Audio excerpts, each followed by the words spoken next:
What's up, BookTube? It's Monty, and today we're going to talk about Red, White, and Royal Blue, hence this lovely pink drink.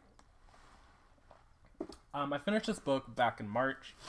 Probably should have filmed this review back then, but probably for the best because I don't have a lot of things that I think I want to discuss in the same vein that I wanted to discuss things in like Romanoff or Again But Better, where I had more of an extensive discussion.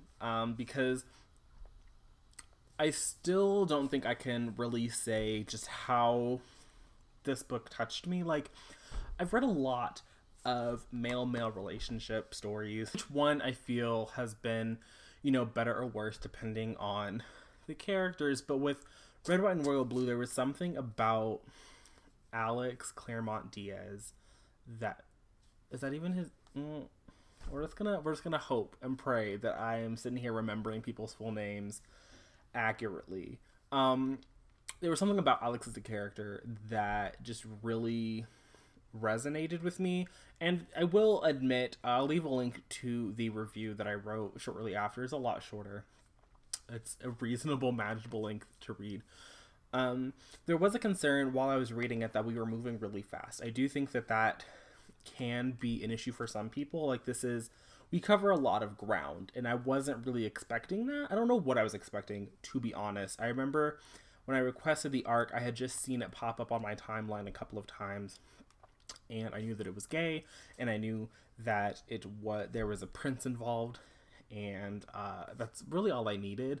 Well, the gay was all I needed. The fact that there was like a first son and a prince, like, that just sold me. But I don't know, like, I was nervous about the amount of ground that we were covering. In the end, I think that the pacing of the book works. I think that the character beats feel authentic. Nothing felt rushed in terms of the pacing or the character moments or what we were building toward.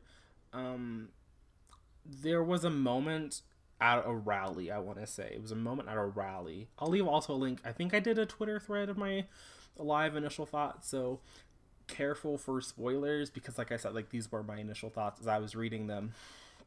But I'll try to leave a link that to the description. And I want to say there was this moment at a rally 2/3 of the way through the book, maybe, and I think that was the scene that really got to me, that really made me connect with Alex as a character. Alex is a Latinx character. He's a Latinx and white character. His mother is white. But there was a moment, I want to say, at that rally that I never really felt as connected to a character. I mean, now I have, because now I have Pablo over here in Permanent Record. But at the time, in March, when that didn't exist yet, I don't know, like, there was just something about Alex that reflected me in a way that I hadn't expected to be reflected in this, that had me on the verge of tears, like three seconds away from crying, but I managed to hold it together. And so, like, that aspect of the book is something that I will always love and I'll always cherish. As for the romance in the book, I liked it. I thought that it was believable. I thought that it was, again, like I said, it was well paced. I really thought that, a lot of these times where you have, like, these characters who are forced to interact and then they fall in love, like, it can feel a little convenient or just like, well, it's like a whatever romance. Like, you root for it because, the story's well written. But here I was like, these characters, like, this plot, like, it melded in a way that it made my heart do all the heart things, and it made me a very soft human being. And even when I went back to revisit my written review, there was only one thing I did not like about this book, and I think looking back on it, as vague as some of the details have become, I still don't really like the third act sort of twist slash turn slash betrayal that happens in the book. I appreciated it in the sense that I liked how the conflict wasn't really rooted in the romance of the story. I mean, there was definitely moments in the story where there were, like, rough patches or whatever, but the big thing wasn't a result of, like, miscommunication or whatever. And it really did feel like a you know, something that you could have happen in a story where politics is very much in the background of the story. Like, yes, this is a romance, but the, you know, our main character is the son of the president who has political aspirations himself, and so him dealing with that over the course of the novel, and then the third act, betrayal, I thought that it was really nice for that to sort of happen in the political arena and to have that sort of happen there, even though I didn't really fuck with it at all, because it just didn't work for me as a reader. But, you know, it could work for other readers, and so I don't think that it was like a terrible thing for Casey McQuiston to like decide to write and put in her book. But for me as a person, it didn't work. It didn't work in the way that I think it was meant to. But again, that's fine. It's not important, you know. I didn't think that it detracted enough from the story. And I think the story still had a nice resolution.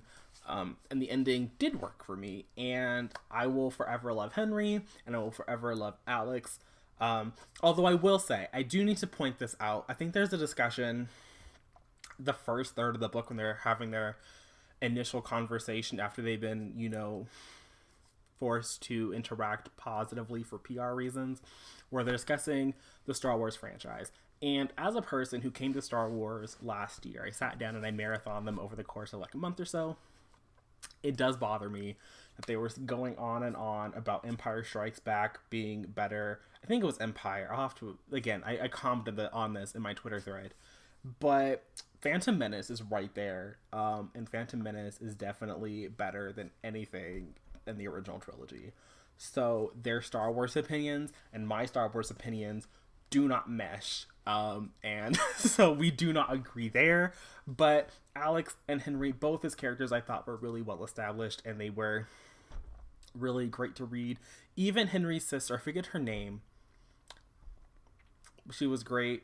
The other two in the White House trio, they were also great. The side characters really were also, all of them, I thought had something to do. They weren't the most important characters in the known universe, but they were well utilized, and there was a purpose for them being there.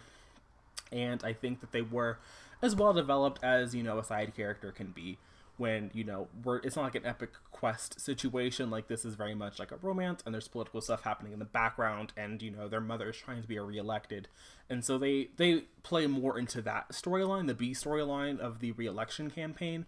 And I thought they were all well utilized there. And I forget one of their names, but they had some of the best lines in the book. So I will try, and editing Monty is going to come through, and I'll leave the names of the other White House trio and the character I thought had some of the best lines in the book, because they really made my day.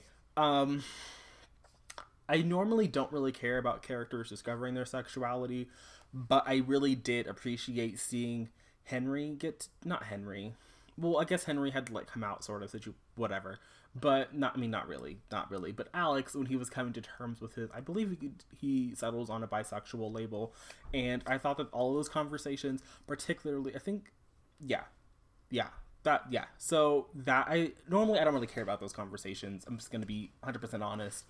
But I did appreciate that with Henry. Why do I keep saying Henry? With Alex.